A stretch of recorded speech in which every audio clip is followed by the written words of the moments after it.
basic facilities for sports and other activities which young people should be exposed to. I decided to devote a lot of our resources to build first-class primary schools and secondary schools.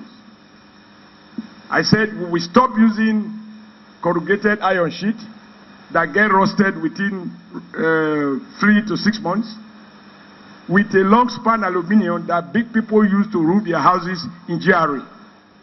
And I choose the red color which symbolizes our idea of change. Incidentally, inside is really red. I don't know whether I did that consciously today or not. And that our classrooms must have tiles as good as this. And we abolished the use of asbestos, which will shock many of us, that even as it is well established that asbestos is harmful, public buildings, people were still using asbestos, and most of them broken because they've been roofed over 20 years ago. And of course, the relationship between asbestos chemicals or dust to cancer is very well established in medical cycles.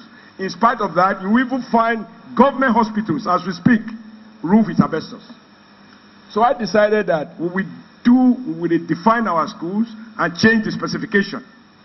And today, in Edo State, our primary schools are more appealing in design, in aesthetics, in provisions than the average private school in Edo State. Now, what is the result of this? The result is that the children go to their parents. Because I said to our colleague, look, we must build schools that are more attractive, more comfortable than the average home of a poor parent. That for me is a better campaign to get the child out of a dirty family house to a clean classroom where he has more comfort than he will have if he chooses not to go to school. This will be more than going to sponsor jingles about free education and so on. You don't give me nothing for free because there's nothing that is free. So, what is the result? School enrollment in public schools has more than doubled. And Bishop Kukah, the next time you are in Benin, have a conversation with the Catholic Bishop of Benin Diocese. He will tell you a confession. As Catholic, we are encouraged to confess before priests. But because of the quality of our public schools, the Catholic school that were seen as the most beautiful, the children were now telling their parents they want to go to Oshiomhole Red Roof schools. And it has to component, not only because the building appeals to the child, one people, one desk, no more bench, and we put ceiling fan in some of the classrooms, and they are free, completely free of charge.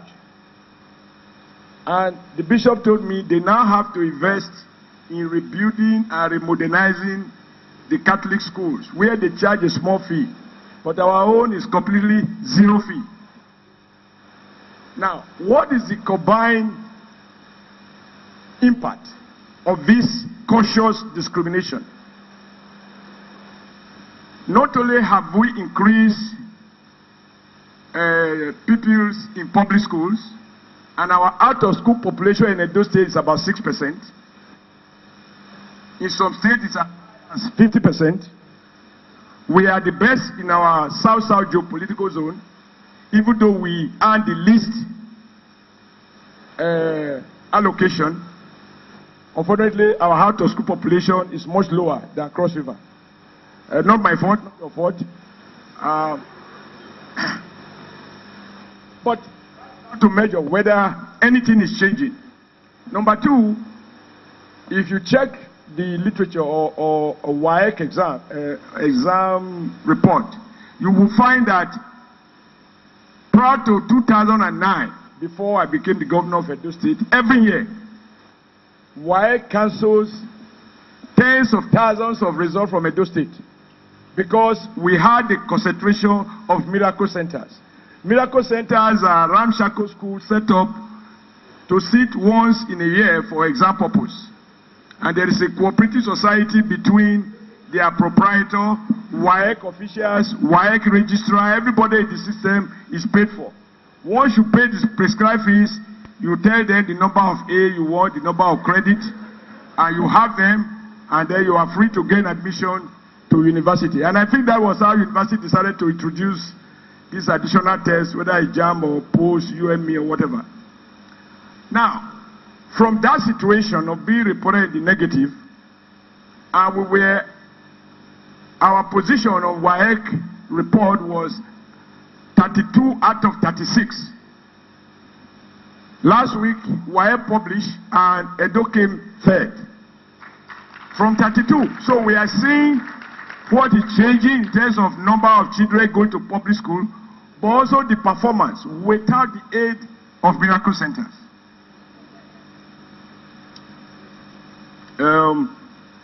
I think I'm done with.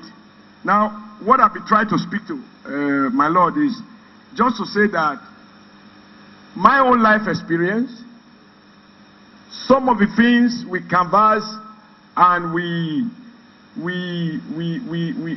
talk through in organized labor, you know, they define my priorities and they define my policy choices. And even in terms of location of project, they affect my idea of what gets done, who benefits, and who pays. Now, who has been paying for this? We also decided to reinvent the whole concept of taxpayers. Because, sir, in this country, nobody talk of taxpayers' money. Everybody talking of they stole government money. People are talking of pardon in the National Assembly.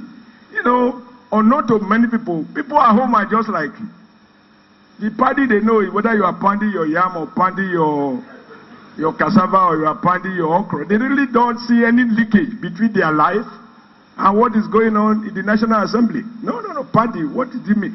Whether they part or they didn't part. So how has it affected us anyway? And they cannot connect their life, their sweat to what is going on. And I think that is a major weakness in terms of active citizenship, active citizenry. People talk of government money. Government that I know, and I'm in government now, government does not create money. Government does not create money. It is citizens that create wealth. Government appropriates a portion of the wealth, which it, by way of taxes, and it then manages it for the good of society. Take from the rich and create a social safety net for the poor. That's what government does. There's no government money. But I agree that in an environment where you just excavate the soil, something liquid comes out, you take it in a barrel, you get $140, and you share it. Obviously, people cannot connect that money with their own sweat. But if it is based on the fact that you work so hard, you earn 100 naira a month, the tax authority comes to collect 30 naira from it, and you hear that that 30 naira has been stolen, next time they come, you are going to fight. Because that is our money.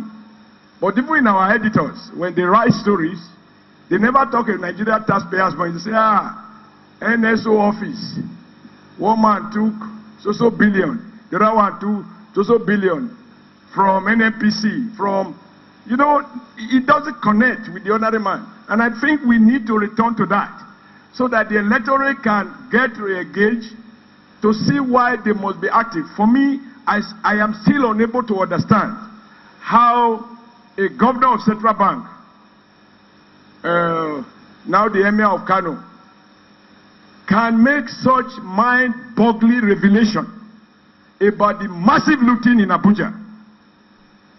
And not one civil society could organize even a small protest. Because it's about CBN and NNPC, nothing to do with it. People couldn't see the connection. Which is where I will comment briefly on what the chairman said about change. We have to change a society. You know, this is bringing meaning to it now. We have to change a society where all you need to do is to get your brother elected and get him around the NNPC cycles. You can then become overnight oil marketer, and then you do subsidy business. Because of we NSC, we will fight against removal of subsidy, and then we think we are fighting for the people, which was our intention. And then the young man comes in, just do paper transactions, and it takes billions of naira.